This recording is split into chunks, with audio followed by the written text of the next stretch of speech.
quais são essas possibilidades que você vê, tanto no campo do social, da sociedade, da produção artística, da circulação cultural. Queria que você pudesse falar um pouco mais sobre essa questão das possibilidades. Tá bom. Isso é uma pergunta fantástica. A gente está vivendo uma tripla revolução de inovação, e ela própria é altamente inovadora, que é o seguinte: a eletrônica digital é um conjunto de tecnologias do começo da década de 70.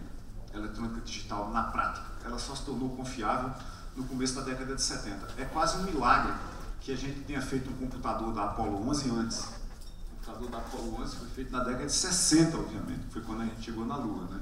Mas o computador da Apollo 11, ele tinha, para vocês terem ideia, alguns milhares de vezes menos memória do que esse meu relógio aqui.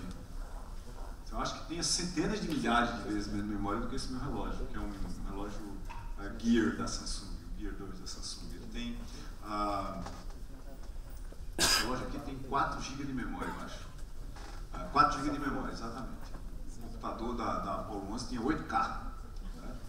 Então, nós estamos falando de quase 1 milhão de vezes menos.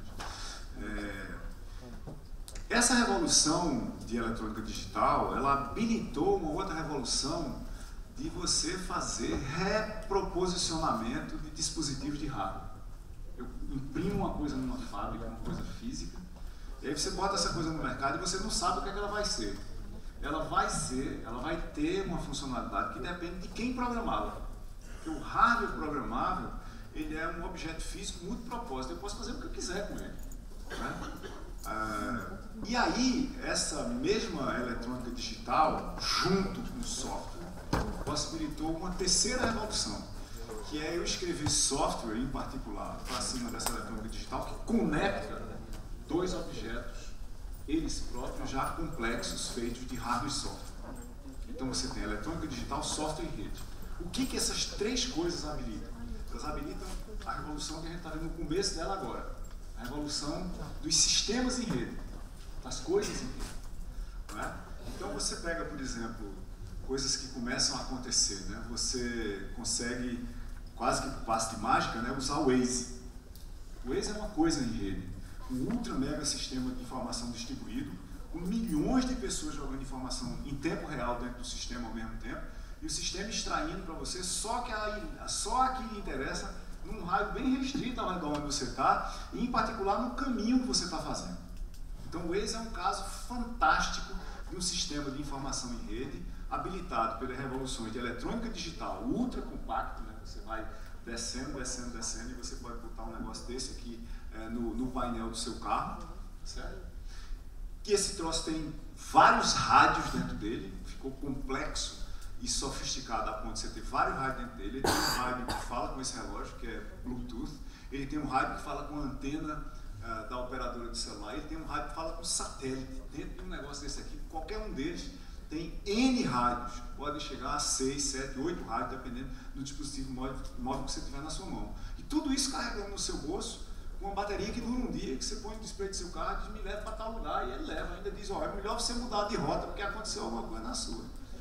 Qualquer tecnologia que é impossível você entender é indistinguível de mágica. Então essa é a possibilidade que a gente tem. Como é que a gente sai da mágica? Entendendo a tecnologia. O que a gente está fazendo para criar mais possibilidades, não só de entender, mas de controlar a tecnologia? Pouca coisa, muito pouca coisa. Por quê? Quem é que está dominando o mundo hoje? É quem programa.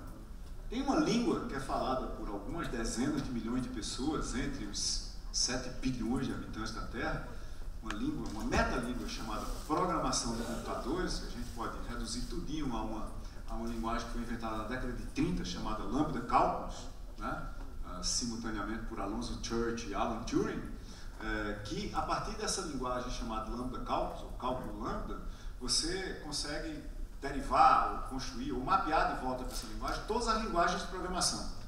Então tem uma língua, uma metalíngua, ou tem dialetos, que a gente devia começar a passar a entender, para a gente começar também a manipular o mundo, ou a entender como é que está sendo manipulado. E essa manipulação, eu vi várias discussões rolando aqui, ela é muito interessante e muito explícita como ela ocorre e como é que pouca gente consegue entender como se safar dela. Por exemplo, eu sou professor também de História e Futuro da Computação, onde a gente estuda impactos sociais, tecnológicos, ambientais, pessoais da computação, né? E essa é uma cadeira que rola no 5º período do curso de graduação, de 10 períodos, né? Então está mais ou menos na metade do curso de computação, quando os alunos já deviam saber, no 5º período de computação, o que um aluno de medicina sabe, né? Um aluno de medicina no 5º período, ele sabe o seguinte: a pessoa tem um coração, se você tirar esse coração daí, o cabo morre. Por quê? Porque esse coração bombeia um negócio chamado sangue. E sangue tem um monte de papéis. Aí o cara consegue descrever, por exemplo, se a mãe do cabo perguntar, mãe do aluno do 5º, da metade do curso de medicina, perguntar para o menino, meu filho, para que servem os rins, ele é capaz de falar horas sobre os rins. Mas eu fazia a seguinte pergunta na minha primeira aula do curso de História e Futuro de Computação, obrigatória, para pessoas que iam se formar em computação e estavam na metade do curso. A pergunta era a seguinte: como é que você navega anonimamente na internet? 75% dos alunos não faziam a menor ideia.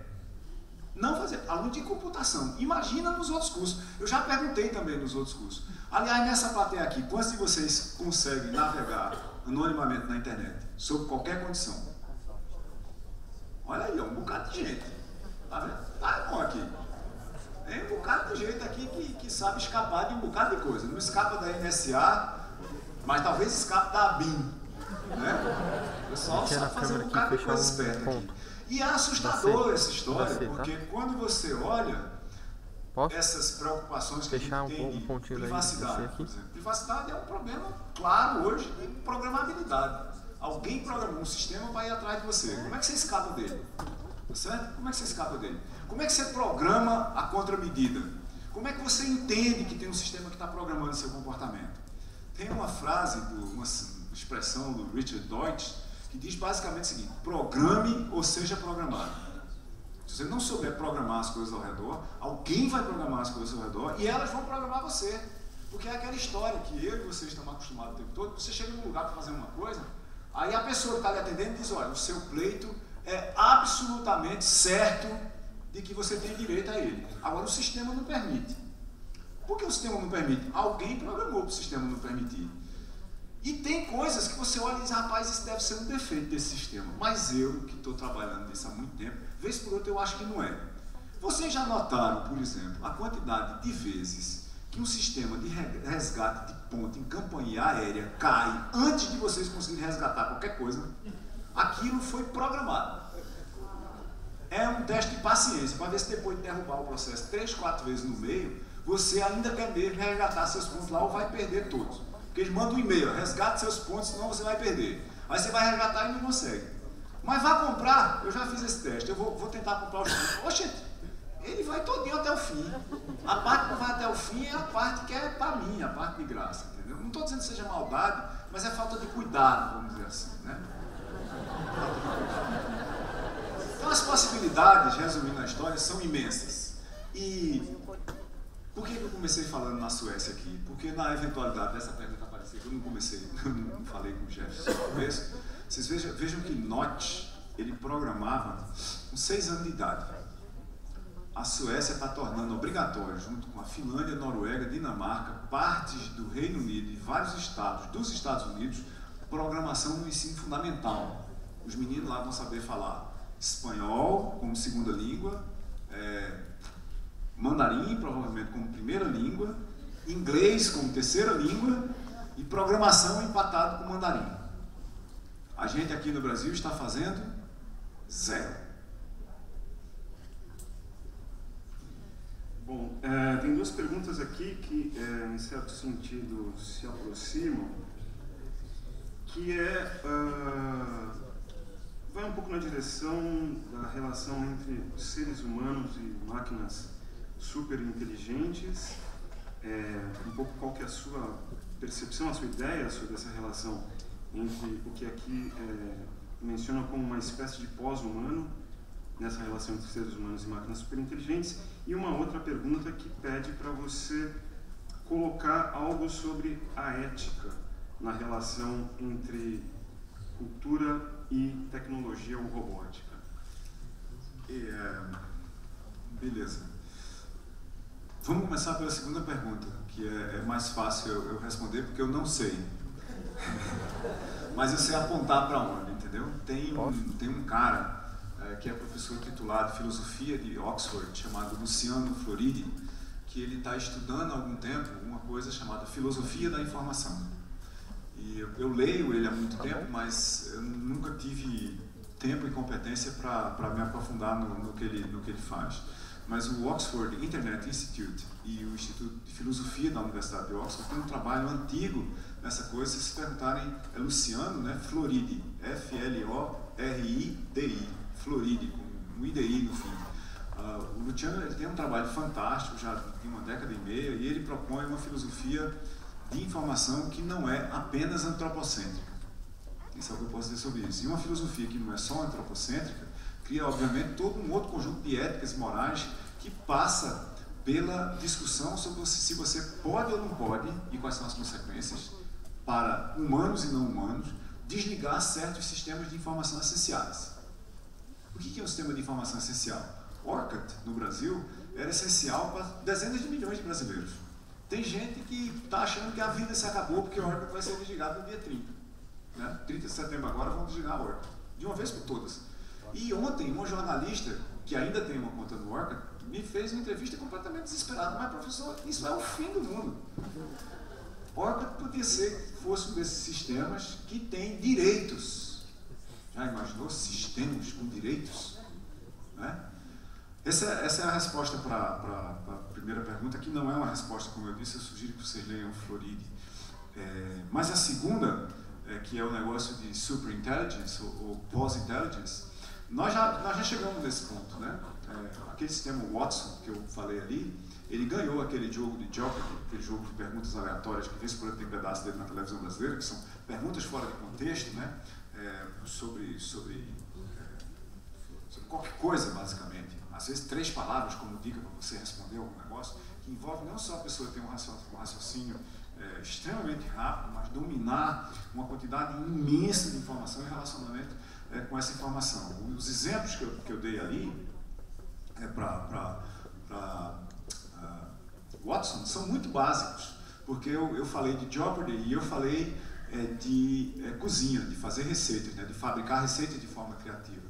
Mas tem uma outra coisa que o Watson está fazendo agora, que é o seguinte: ele tem batido sistematicamente oncologistas experimentados no diagnóstico de causas, consequências de tratamentos para câncer. Né? Então ele não só diagnostica com uma precisão maior do que qualquer especialista humano. Que câncer é aquele? O que é que você está olhando lá? Porque às vezes a gente olha para a manifestação da doença e acha que é naquele lugar, mas não é, vem de outro lugar. E qual é o tratamento com potencial mais alto de resolver o problema. E ele faz isso de uma forma sistemática. Diagnosticar, então, doenças infantis, ele já faz há muito tempo. E a IBM acabou de botar o Watson como serviço na web, na nuvem, de tal maneira que você pode escrever uma aplicação que o raciocínio dela é o Watson. A Intelligence as a Service. Isso vai mudar completamente como é que a gente funciona. E essa mudança envolve outros tipos de programação que a gente não discutiu aqui. Porque quando a gente vê Encontro Internacional de Cultura e Tecnologias Digitais, tem uma tecnologia mais ou menos digital que não está ali, que é genética. É genética e genômica. É edição e manipulação genética. É substituição genética. Né? Então, o que a gente vai fazer com genética, que é uma revolução que começou agora? Pra vocês terem uma ideia, levou uma década e meia, 3 bilhões de dólares para sequenciar o primeiro genoma humano, naquele esforço que a gente fez para comemorar os 50 anos da descoberta da hélice tripla, do DNA, né? Da hélice dupla, aliás, DNA, hélice tripla de inovação. Sabe quanto é que custa hoje? Custa $1.000, dá para fazer em 3 dias com uma máquina que está em cima dessa mesa aqui. Né? A aceleração eu não estou dizendo nem a velocidade, é a aceleração da velocidade do processamento de informação genética. E o potencial de intervenção nisso, por exemplo, hoje está tendo uma conferência no MIT, a MTech, onde tem 2 ou 3 empresas demonstrando como é que você faz hambúrguer a partir de princípios básicos. Você pega célula-tronco de boi e faz hambúrguer. Esse negócio, o primeiro que foi feito por um grupo holandês há algum tempo atrás, começando no ano passado. Ele foi degustado recentemente em Londres, custou $750 mil. Tem uma galera que está dizendo que vai conseguir baixar o preço para $50 por quilo nessa década. Então imagine aí a complicação ética, e eu não estou fugindo do negócio de cultura e tecnologia não, muito menos do problema ético. Imagine a complicação ética que você vai gerar dizendo o seguinte: se eu tiver carne de qualidade, onde eu posso escolher até a porcentagem de gordura que vai ter na minha picanha, certo? E determinar qual é o tipo de boi, da onde vai vir o genoma, ou de onde vai vir as sementes para fabricar a minha picanha, por que eu vou continuar abatendo animais? Por que a gente não abate cachorro para comer no Brasil? Porque é eticamente injustificável. Mas a gente abate boi, a gente abate pato. Eu acho pato o animal mais simpático do universo. Se eu ver algum dia abatendo um pato, eu nunca mais vou comer um confit de caná na minha vida, juro. Eu sou carnívoro total. Mas as complicações, elas estão só começando. Elas estão só começando. A gente ainda não viu o começo dessa história. Porque, para encerrar essa resposta a essa pergunta, que já está ficando muito longo, você consegue fazer hoje em laboratório, sem modificar a quantidade de calor que você gera no cérebro e sem modificar a energia que você consome do corpo, você consegue fazer manipulação genética em ratos para aumentar a memória de um rato qualquer em 25%. E um aumento de 25% na memória, você vai sair de 10 para 12, não é para 12,5, não é um aumento de 10 para 12,5, porque memória é como escala Richter, né? Um terremoto de escala 8, ele derruba um bocado de prédio, um terremoto de escala 9, ele derruba quase todos os prédios, um terremoto de escala 10, ele acaba com o planeta, mais ou menos. Né? Então, se sair de 10 para 12,5 em memória, você vai criar super-humanos. Super-humanos. Já dá para fazer em rato hoje. Como é que esse negócio funciona, essa programação? Rato, depois macaco, depois humanos com problemas fantásticos, que não dá para resolver de nenhum outro jeito, depois gente extremamente rica, norte da África, classe média alta e SUS. Né? Vai ter, daqui até 2050, o Ministério Público entrando na justiça para garantir o aumento de memória para toda a população, inclusive o pessoal do Bolsa Família. Que é quem tem que ser aumentado logo na partida, na minha opinião. Tem que fazer bottom-up. Quem já tem muito, precisa de tanto. Não é? Foi bem criado, foi bem alimentado, assim por diante. Então, na minha opinião, o que aconteceu até aqui é só o ensaio geral. O bloco ainda não entrou, a gente está no princípio do carnaval do ano passado, não é nem do ano que vem, ainda estão montando os enredos e vai ser vertiginoso e assustador. Preparem-se. Vem muito por aí, né? Bom, Silvio, para concluir, passando um pouquinho do horário que a gente tinha na grade do encontro, eu vou fazer uma última pergunta para você, que foi enviada. Na verdade, veio é mais um comentário do que uma pergunta, mas que menciona o fato dos avanços das ciências terem prometido, de certa maneira, combater desigualdades e transformar a vida de milhões de pessoas, o que, segundo o comentário aqui, acabou não acontecendo. E tem uma outra pergunta que vai mais ou menos nessa direção. Eu queria encerrar o encontro com essa pergunta: como grupos e instituições culturais da periferia podem tirar proveito dessa nova realidade? Olha, o primeiro da ciência ter prometido que ia resolver os problemas do mundo, pelo meu velho discurso aqui, não foi a ciência, foi a tecnologia. Não foi ciência que mandou o homem à lua, foi a tecnologia. Até hoje tem um bocado de coisa que a gente usou para mandar o homem à lua, que a ciência não provou se está correto ou não. Funcionou na época. É por isso que teve um Space Shuttle que explodiu, lembra? Não tinha uma prova de que aquele negócio funcionaria todas as vezes. Numa vez ele explodiu. Teve um Apollo que explodiu também. Lembram? Muito bem. Então não é a ciência que faz nada. Cientista, por definição, não faz nada. Cientista pensa sobre se as coisas funcionam ou não, sobre os contextos, prova teoremas, assim por diante. Mas quem implementa coisas são engenheiros. Os engenheiros prometeram que iam salvar o mundo da fome, etc, etc. Só que eles não prometeram que iam salvar o mundo da guerra. Não é? Na época que a gente tem todos os problemas que a gente tem está comprando um bocado de avião a $125 milhões cada um, A gente está comprando por quê? Quem é o inimigo natural do Brasil? Vai haver uma invasão no Uruguai, a gente vai ter que obliterar eles, são daqueles alimentos. Né? A Argentina, depois do processo de autodestruição que ela está há 50 anos, ela consegue dar quantos tiros na gente nos próximos 50 anos? 3, que é o que sobrou no arsenal dela. E o resto, a gente tem uma floresta gigantesca para lá e tem uma montanha para o Pacífico. Quem é que vai invadir o Brasil? E a gente está comprando aviões de todo tamanho. E está todo mundo comprando aviões de todo tamanho. Então, o problema de a gente se livrar dos nossos males é um problema das humanidades, não é um problema da tecnologia. Se a gente não entrar num grande acordo humano para o futuro, para o longo prazo, a gente não vai sair dessa bronca. Vejam, e eu olho para o longo prazo o tempo todo. O que é o longo prazo? Vamos colocar o longo prazo, mesmo, para valer. Daqui a 1 bilhão de anos, a temperatura da superfície do planeta Terra não vai permitir a existência de água em estado líquido aqui. Se vocês estão achando que a seca de São Paulo é preocupante, não. Daqui a 1 bilhão de anos, por causa do aumento da temperatura do Sol e a expansão do raio do nosso Sol, não vai mais ter planeta habitável aqui. Se a gente botar uma margem de segurança de engenharia, é daqui a 500 milhões de anos. Certo? Já vai estar uma porcaria total. A temperatura do Polo Norte vai estar 30 graus todo dia. Né? E a água vai estar... Foi assim que Marte perdeu a atmosfera dele, por sinal. Né? Muito bem. Então a gente tem 500 milhões de anos para sair dessa bagaça. Se vocês botarem uma margem de segurança de engenharia, a gente tem 100 milhões de anos para sair daqui. Se botar uma margem da ciência, a ciência tem 1 milhão de anos para descobrir o seguinte: como a gente sai daqui, para onde a gente sai daqui e como é que a gente chega lá. Porque esse planeta está fadado a ir para o espaço, entendeu? E a gente tem uma preocupação muito maior do ponto de vista de ciência, tecnologia e humanidades do que qualquer uma outra que a gente está discutindo em qualquer outro evento no planeta Terra no presente momento, botando o Estado Islâmico na equação e tudo. Não é? Então o nosso problema é muito maior. Se a gente quer que isso aqui tenha algum futuro mesmo, estou falando de futuro de longo prazo, a gente não pode ficar esperando que tecnologia resolva nenhum problema. Gilson disse isso aqui Schwartz disse isso aqui no debate logo antes do almoço.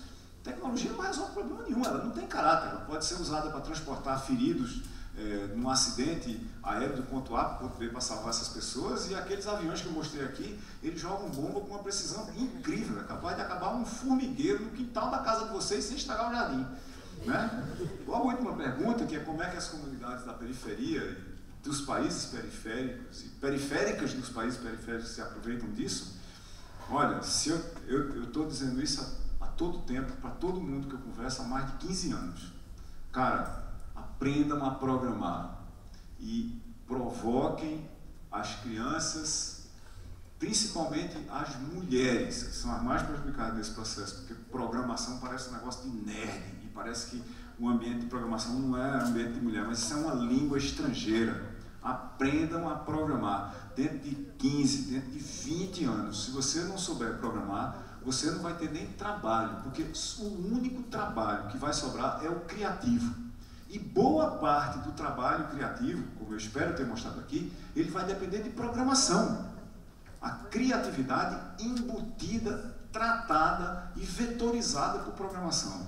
Essa língua, aspas, estrangeira e abstrata e artificial, ela vai ser absolutamente essencial para o futuro de todos nós e das nossas comunidades. Muito obrigado e boa tarde a todos.